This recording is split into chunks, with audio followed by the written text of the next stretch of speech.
and likely you will be quite aggressive. If you are emotionally neglected, then you will arise to adulthood with a desperate desire to please and a significant capacity to manipulate an audience. Why? Because you've been performing emotional CPR on an absent, depressed, or neglectful mother, usually, for most of your childhood. These muscles don't appear out of nowhere. Like my muscles for rationality and empiricism largely were forged in a desperate fight with my mentally ill mother to retain my own sanity and oppose her literal insanity.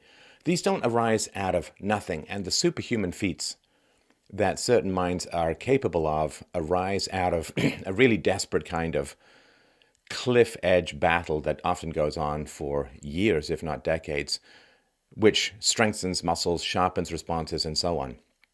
And I couldn't help but think of that. You know, I've known quite a few artists and had their origin stories told to me directly, and it did not escape my attention that on Friday's real-time show on HBO, Bill Maher and actor Jim Carrey celebrated, of course, all of the recent Democratic candidates that were running on the far-left platforms. And these Democratic candidates identified themselves as socialists, and Carrey then said, "We have to say yes to socialism, to the word and everything. We have to stop apologizing." And he got, of course, cheers. Now that, of course, is your first clue. When a man so desperate for attention that he creates funny faces in front of a camera for about 20 years tells you something and there's a big cheer, the question is, has he come up with some sort of objective definition of socialism? Has he studied the history? Does he understand the politics? Does he know the amount of force that is required to both control and maintain control over the means of production? No, of course not. He has the instincts to figure out what is going to be popular with the audience and then say it in a way that is guaranteed to get warm-hearted laughs. He has a desperate desire, as a lot of comedians do, he has a desperate desire to be liked, which is not insecurity, it's not pathological, it is simply because, as we'll find out about his mother, he was ignored, right? This happened a lot to Robin Williams as well. He was ignored over the course of his childhood, and his only survival strategy was to try and rouse his mother's attention, to attempt to forge a bond through comedic antics, to give some sort of positive reaction to himself from his mother through being entertaining. And that's where the manic energy comes from, and that's where the dysfunction comes from, in my humble opinion. Again, there are exceptions, but this has been my general experience.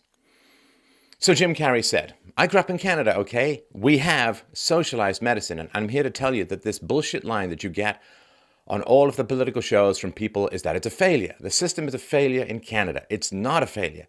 And I never waited for anything in my life. I chose my own doctors. My mother never paid for a prescription. It was fantastic." All right. So that is something that's well worth unpacking. I never waited for anything in my life.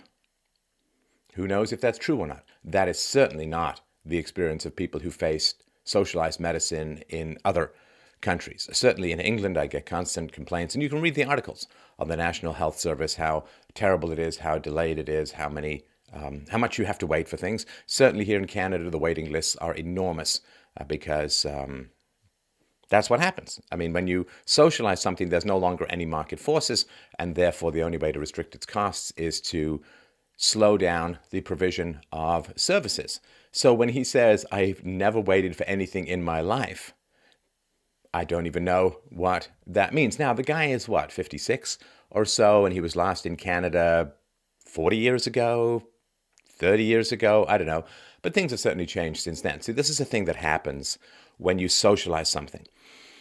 When you take over, I think it was in the 1960s this happened in Canada under Tommy Douglas, but when you take something from the free market and then you place it in the protective mode of state power, there's a certain amount of momentum, right? Like, you know, if you ever, as a kid, you fire those freaks and geeks style rockets straight up, and they go up for a while, and they will continue to go up even after their energy source is depleted, and then they begin to sort of slow and fall back to earth. So when you socialize something, you get the existing configuration that has been adapted to a free market. It's efficient, it's full of entrepreneurial people, they have a great commitment to their patients, and that doesn't just switch off. Socialization is like a drug. It gets you the best of both worlds for a short amount of time, like a couple of decades maximum. So if you socialize a doctor, you take him out of the free market, and he went into medicine because it was free market, because he wanted to take care of his patients, and this is when you get the house calls, doctors working 18 hours a day, male doctors. But when you socialize that, you don't just erase that work ethic, you don't just erase that commitment to patients and so on. It takes a long time for that to change over. But when it does change over, things become catastrophic. So when you first socialize something, it's like, wow, these doctors are energetic, they're focused, they're customer focused, and the entire system is configured around free market needs. And it takes a while for that to go out of focus, you understand, right? It takes a while for that to change. You get a different kind of doctor coming into the system when you've socialized it than when it was free market. When it was free market, hardworking doctors willing to go the extra mile, be there for their patients, fight like hard against bureaucracy to get their patients what they need because that's how they get paid. When you socialize it, it changes. In that the people who then want to go into the socialized medicine, well, they're more focused on making a buck. They're more focused on churning patients through, like the average doctor takes listens to your complaints for like 18 seconds or so before recommending something. They're always in a hurry. They're always trying to rush you along. And here in Canada, when there's a certain billing cap for doctors in some places, and when they meet that billing cap, if it's before the end of their financial year, they just take that last month off or so because they don't want to work for nothing, right? So you just get a different kind of person. Think of the early days of the space program in America when they were able to send a guy to the moon. They got a guy in orbit. They put dogs and chimpanzees and so on in orbit. And what's happened lately? Well, it's gone out of focus. So you initially got people, engineers from the private sector, from the free market, did a fantastic job. Then it just goes out of focus. And by the time it's gone out of focus and it is no longer responsive, it doesn't anymore have the free market configurations that it had, the free market, hardworking, dedicated people in it, well, then it's usually too late to change. It is not a failure, and I never waited for anything in my life. I've had a wait list once of 14 months. 14 months to see a doctor. 14 months. Come on. 14 months, you're either better or you're dead. And as everyone knows, I had to flee Canada to go to the States for life-saving healthcare. I chose my own doctors. Now, here's the fascinating part. My mother never paid for a prescription. It was fantastic. My mother never paid for a prescription. Now, I don't know where Jim Carrey grew up. I think it was Ontario. But I certainly have to pay for prescriptions, so I don't really know what he means. If you want to get in Canada, if you want to get an MRI for a dog, next day. You want to get an MRI for yourself, months of waiting. So my mother never paid for a prescription. Bookmark, that's very, very important. Jim Carrey went on to say, and I just got back from Vancouver, and I keep hearing this, Canadians are so nice. Canadians are so nice. They can be nice because they have health care, because they have a government that cares about them, that doesn't say, sink or effing swim, pal, or you live in a box. There are certain people in our society that need to be taken care of, he said. There are people without as many opportunities that need to be helped toward those opportunities. There are people who are sick. You shouldn't have to lose your home because your mother got sick. And of course, everyone cheered, and it's a wonderful vision. Don't get me wrong. It's a wonderful vision that you get this all-caring government that just provides this wonderful health care to everyone so nobody has to worry about medical bills. That is a wonderful vision. It's not true, it's not moral, it's not empirically factual, but it's a wonderful vision. So they can be nice because they have healthcare, because they have a government that cares about them. Well, I'm not sure that the government really cares about Canadians as a whole. So for instance, the majority of Canadians want significantly reduced immigration rates. But nonetheless, the third world keeps pouring into Canada because that helps buy votes for the Liberals. So I'm not sure that the fundamental demographic change in Canada, where whites are going to become a minority in half a century or so, that's not really what the majority wants, but the government doesn't doesn't care. Now, when he says, my mother never paid for a prescription, well, who did then? It's always the question, right? It's free. No. There's no such thing as a free lunch. Repeat after me. There's no such thing as a free lunch. It's not free. So who pays for it? That is the fundamental question. Now, in Canada, it's paid for by the next generation who are never going to receive the quality of care that existing Canadians get from their healthcare system, right? You understand? Canada, like all democracies, plunges ever more heavily into debt. So per capita debt just here in Ontario is 5 times the per capita debt of left coast basket case California in America. So it's paid for by debt. Now, when things are paid for by debt, debt is just deferred savings, right? I mean, you have to save money to pay off your debt. Like if you borrowed $20,000 now and it's due next year you can spend $20,000 plus interest less, right? So it's just deferred savings that you never get to consume. So spending more in the here and now on healthcare, which is funded by debt and by inflation and by government bonds, which is a more formal kind of debt. When you buy a bond, you're just guaranteeing yourself or others a future tax increase. So sure, I mean, if you borrow to pay for something and you got hardworking people from the free market and the configuration of healthcare is inherited from the free market, it looks great. Like cocaine looks great for a while, and then it costs you badly, right? And so who pays for it? Well, in Canada, in general, it's the next generation that's going to pay for it with massive unfunded liabilities, with huge national debts, and with a decayed and decaying infrastructure on just about every level, including healthcare. And it's another thing, too. When you have a healthcare system and you have an immigration policy that generally brings people in from the third world and they're allowed to sponsor elderly parents and so on, then you are ladening down your existing healthcare system with people who've never paid into it, who need a huge amount of resources. Is that what Canadians want? The Canadians who've actually paid for the healthcare system? Well, no, of course not, right? So there are certain people in our society that need to be taken care of. Now, this is one of the annoying things. It's very tough to argue with leftists because you spend 90% of your time just explaining basic things about how the world works. So when they say, well, there are people who need to be taken care of, that is one of these Captain Obvious statements that is, frankly, mentally at least, entirely punchable. There are people who get sick. Really? I had no idea. There are people in our society that need to be taken care of. There are people without as many opportunities that need to be helped toward those opportunities. There are people who are sick. These statements that there are dysfunctional people, there are sad people, there are broken people, there are depressed people, there are anxious people, there are people who get ill through no fault of their own, that is an absolutely factual statement. And saying it is, I don't know, it's like going to me, I want to be a keynote speaker at a physics conference. What is your topic? There's stuff. And it moves.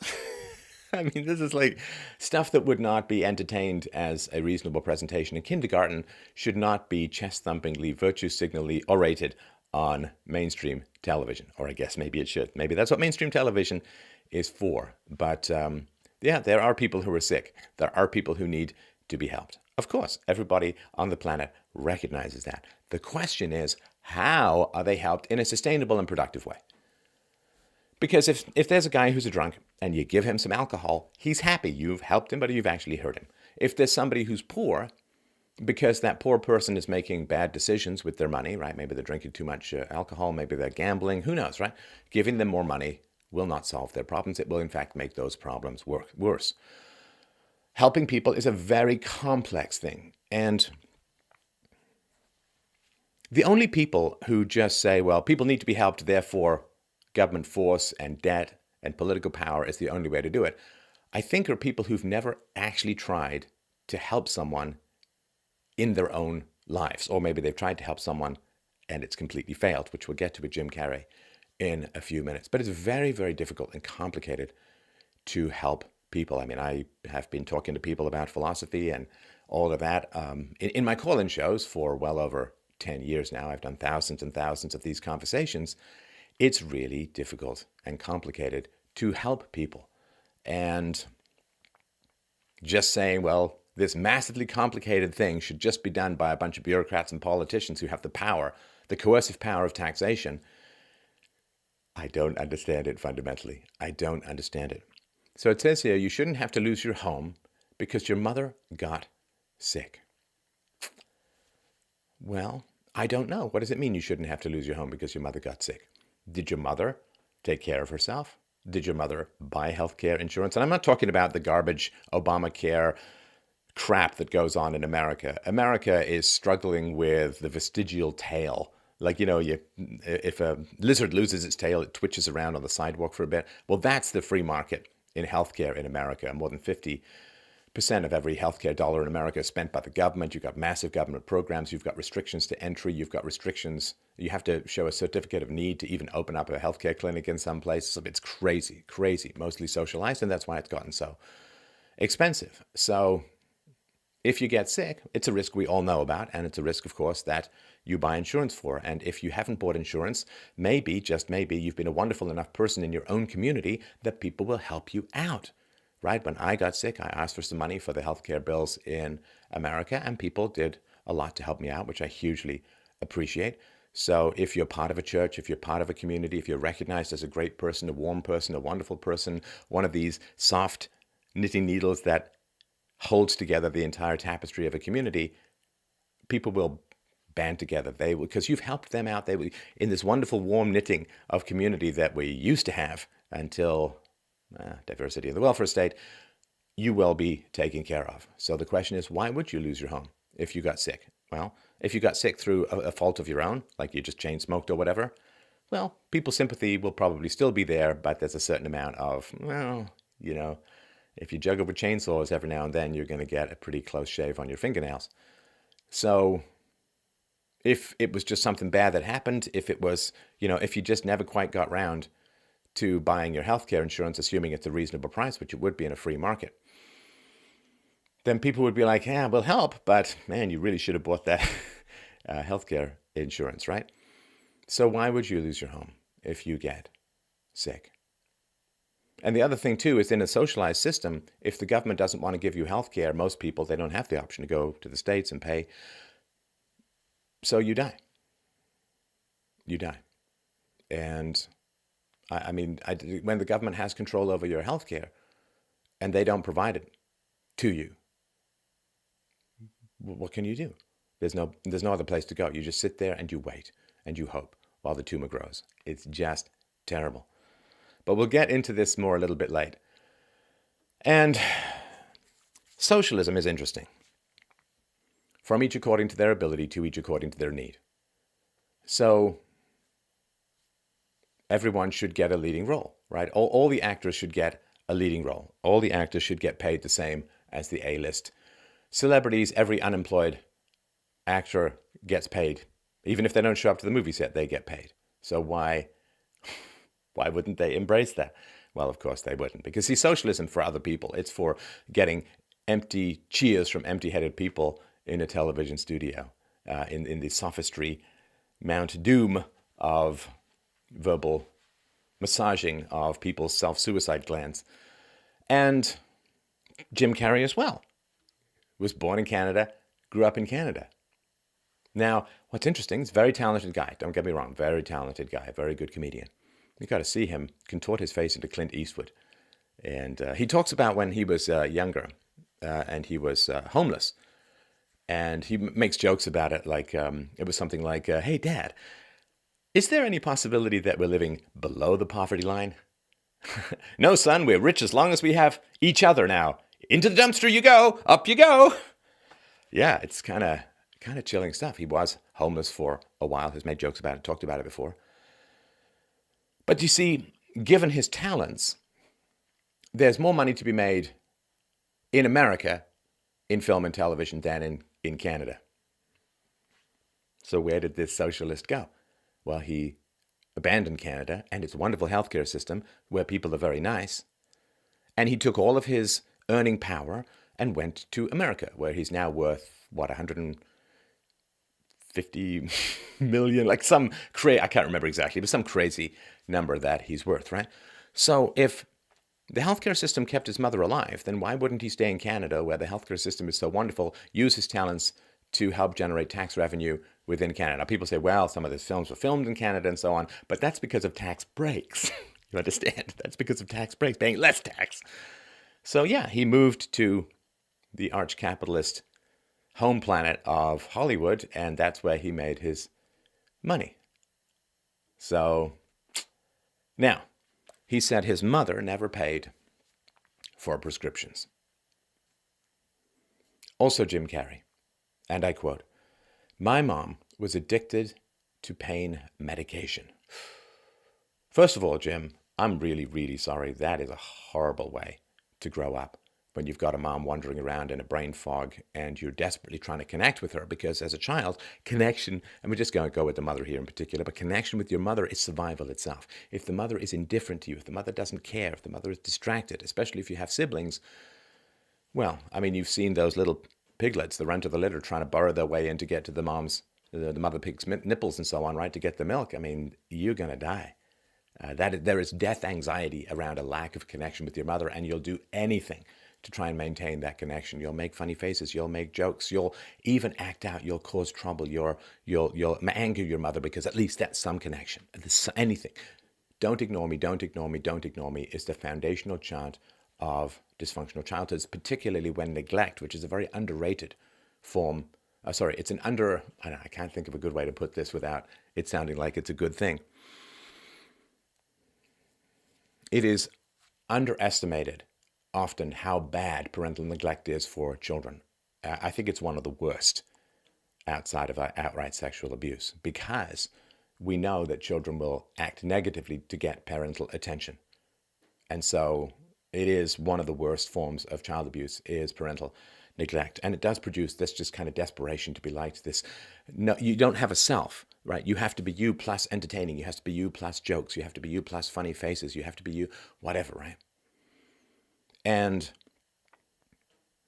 it hollows you out when you have to put on a performance for your mom all the time. It hollows you out. You don't have a relationship. You have a performance. You don't have a connection. You have an entertainment unit that is wringing itself out like an old t-shirt trying to be dried off at a beach, just to try and get a flicker, a smile, a half smile, a facial twitch from your mother.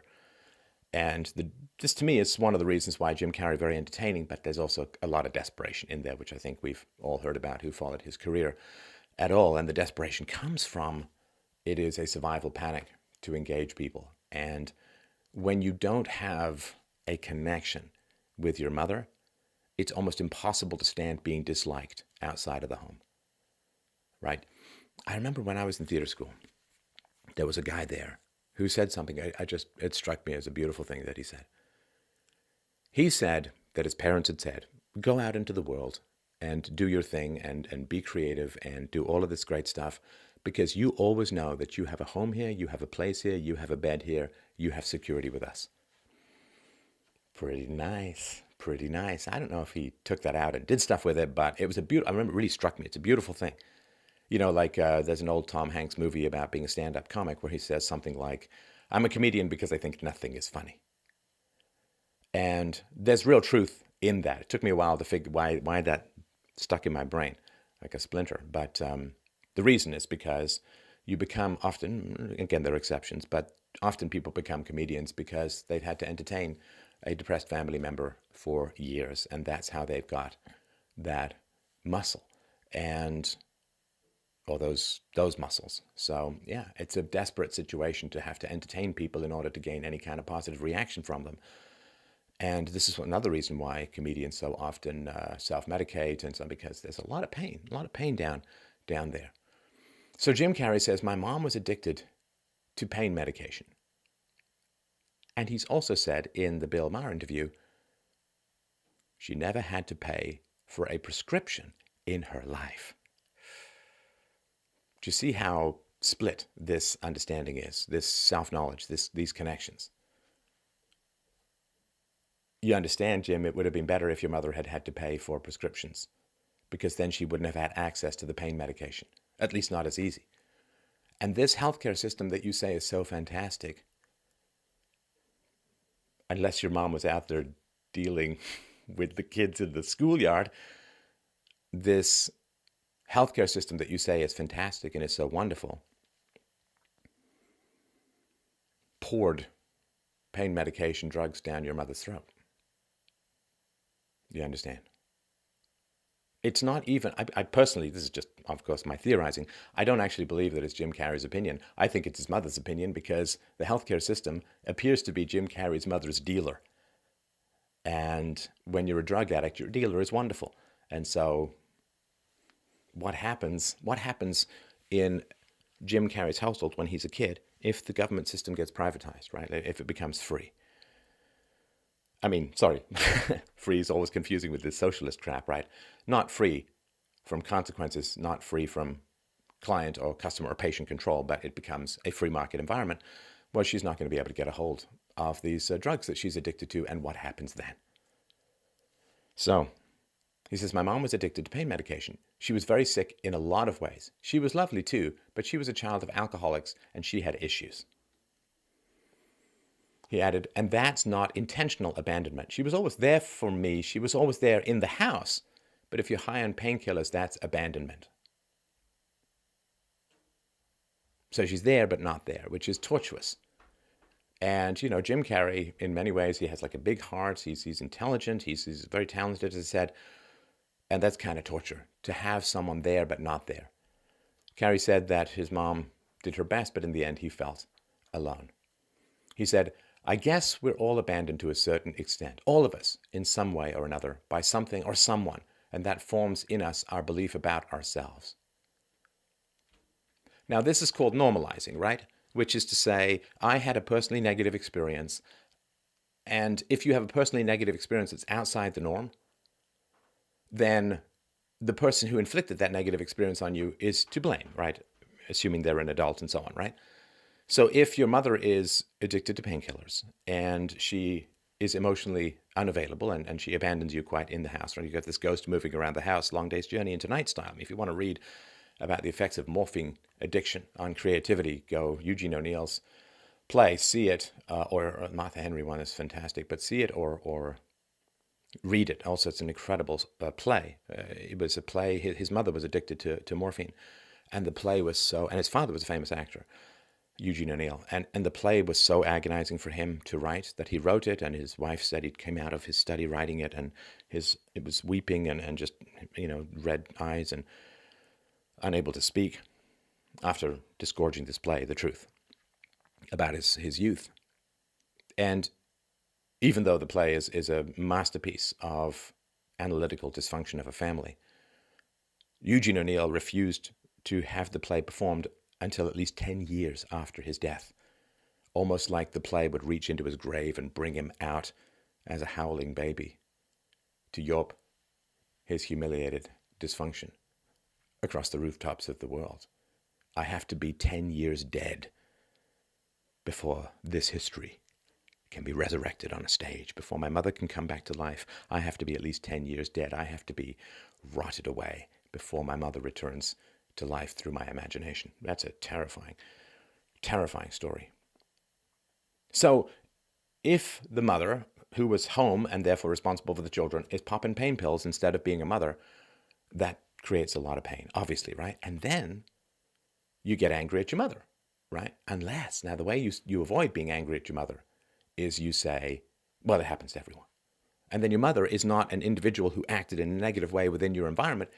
It's sort of like, you know, if you get mad at getting old, right? Well, as the old saying goes, aging sucks, but it certainly beats the alternative. And of course, we only get old. We only get to be born because everyone gets old, because human beings need replacement. That's a Da Vinci thing, I think, Leonardo from way back. But no, Galileo? Can't remember. Anyway, if you get mad at getting old, that's immature, right? And if you call up your mom and you say, Mom, I'm really mad that you're making me get old, that would be the statement of a crazy person, because everyone gets old or they die. And so if you take your personal horror and you universalize it, then your mom is not to blame any more than she would be to blame for you getting old, right? So when he says, and I quote, I guess we're all abandoned to a certain extent, all of us in some way or another by something or someone, and that forms in us our belief about ourselves. then he's saying that his feelings of abandonment are not specific to his mother, but specific to the human condition, right? Like, whenever you hear this phrase, the human condition, or it's humans are X or Y, or we all have these existential crises, it's no, people are just trying to forgive their parents. They're trying to absolve, in general, could be someone other than parents, but they're trying to absolve other people from specific measurable actions and moral responsibility by saying it's a human condition, like mortality, like aging. It's just what happens. And no, it's not just what happens, Jim. Your mother, tragically, self-medicated rather than deal with her issues. That had crippling and terrible effects on you as a child, which I massively sympathize with. But here's the reality of Jim Carrey and his life, right? And I say this with sympathy, kinda, and kinda not, because this is not everyone. He's making very specific choices. And he probably is, as a performer, so desperate for an audience that he can't say anything controversial that might cause that audience to abandon him. You know, when you have a comedian, and there were some real exceptions to this, to be honest. I mean, George Carlin in particular. But when you have a comedian up there, he seems to be in control of the audience. But it's not really that simple. I mean, I've done a lot of public speaking. You should check out my speech in Australia. It's great. But it's a dance. It's a dance. Sometimes you're in control, and sometimes the audience is in control. Because if the audience gets upset, gets angry, gets offended, especially as a comedian, you're kind of done. So there's only a certain amount of truth that you can tell to an audience if you're in, I like the philosophy business a lot more than the comedy business, because in the comedy business, you're much more limited in the truths that you can tell. Because the comedian promises to entertain and to make you laugh. And there are some people who can tell the truth and make people laugh, like George Carlin to some degree, but it's rare. And that's not Jim Carrey. I mean, he's a very politically correct comedian. So his own personal life, you would think that if he knows enough about how society as a whole should be organized, that we should use the coercive power of the state to redistribute resources among people, that the state has the power, the people in the government have the power to wield that awesome political might and not be corrupted. You know, we always have this, power corrupts. Then we say, yeah, but government should shovel trillions of dollars around in the economy. That's not going to corrupt government or people or anyone or anything at all. Of course it is, right? So we start, right? So the tagline for this show, the logic of personal and political liberty. Personal liberty, personal integrity comes before society. You must have a reasonably decent personal life before you can go around lecturing everyone on how force and politics and power and society should be organized as a whole. And I'm curious. I'm always curious when it comes to people's personal lives and what they do and how they function and so on. So you've probably heard this story. So Jim Carrey began dating an Irish makeup artist. Her name was White. She was 30. In the summer of 2012, they met on a movie set. And then, in 2015, this makeup artist was found dead on September 28th, 2015. And the coroner's office ruled that she took her own life by overdosing on prescription drugs. You see the pattern here? You see the pattern here. If you say, like your mother was a drug addict, and emotionally unavailable, and you say, well, that's everyone, that's just life, that's the way everyone is, you're not going to be able to date someone who's not got addictive problems. Because that's everyone, right? That's everyone. And when you forgive, quote, when you forgive people who've harmed you in the past by universalizing their behavior, you become trapped in that behavior. Right? So I say, everyone is susceptible to gravity. Nobody is immune from gravity. So would I then start looking for someone to date who was immune to gravity? Well, no, because everyone is subject to gravity. And so there's no possibility of me finding anyone who is immune to gravity, right? So if everyone abandons, if everyone has dysfunctional issues, if everyone has addictive, well, then you won't even bother looking for people. In fact, you'll shy away. You'll shy away from people who are really functional because they challenge the whole narrative that's there to protect your childhood and to protect the people who did you wrong in your childhood. It's actually the mother who steers, unconsciously, the mother who steers the son towards dysfunctional women. Because if the son is involved with dysfunctional women, the dysfunctional women will not be able to call out the mom, and she retains her control over the son. You understand all of this, right? I'm sure it's not that complicated. So, yeah, this woman, the Irish makeup artist, she took her own life. And what did she take? She took Ambien, propranolol, and Percocet, oxycodone, and acetaminophen. So that's pretty bad. Now, Jim Carrey, last year, claimed that this woman had blackmailed him over claims that he had given her herpes. That also reminds me of Robin Williams, I think. And he paid her some undisclosed sum in 2013. Now, I don't want to get into all of the details because the lawsuit has been dismissed, but he was sued by a bunch of people around this woman for a wrongful death. And I won't get into all of the details and all of that.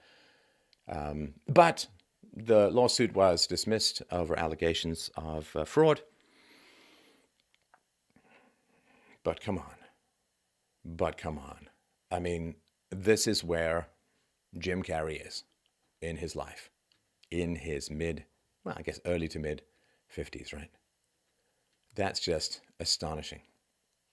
And it's not really astonishing that he should be so superbly confident on how something as complex as healthcare should be organized in society after his on-again, off-again girlfriend killed herself, overdosing on prescription medication, which was the issue in his childhood regarding his mother. So these are the kind of patterns that emerge and occur in the absence of self-knowledge. So the way that responsible, and Jim Carrey, it's the problem with being talented and generating a lot of money, is when you generate a lot of money, you generate a lot of yes men, right? When you generate a lot of money, you generate a lot of people who don't want to confront you, who, like, especially if it's your dysfunction that's producing all the money, people don't want to interfere with that dysfunction because they're afraid of killing the goose that lays the eternal golden eggs, right? So do people sit down there and try and help Jim Carrey? Well, no, I don't think so. Because if they help Jim Carrey, it's going to destabilize him. Maybe it'll take him a while to make movies. Maybe he'll give up wanting to please an audience. Maybe he won't be as good on camera and so on. Who knows, right? But, if it ain't broke, don't fix it. Until the guy makes, hundreds of millions, $150 million that he's worth or something like that. And his movies have made probably well north of $1 billion or more. Do you want to interfere with that? Well, no. You don't want to fix the cow that produces the most milk. So there probably aren't a lot of people in Jim Carrey's life who are really willing to confront him and say what needs to be said. Forget socialism. This is not your purview.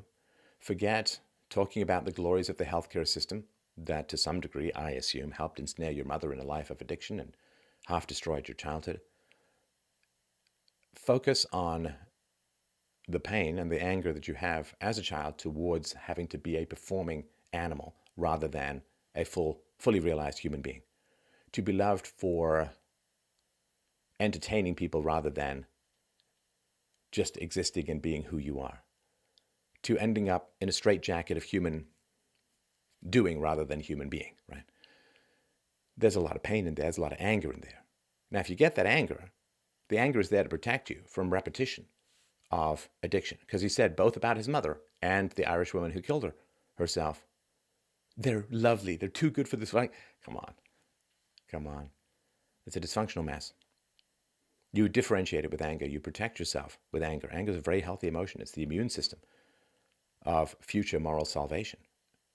You get angry against people who've made bad decisions, and it helps keep people who will make those same bad decisions in the future out of your life, which you need. Healing is protection. Closure is protection. You have dysfunction in your life as long as you are in conditions that continue to provoke that dysfunction. When you get to a place of security and safety of good people around you, you're doing the right thing, you're safe, you're secure, then, and only then, are you free of the past.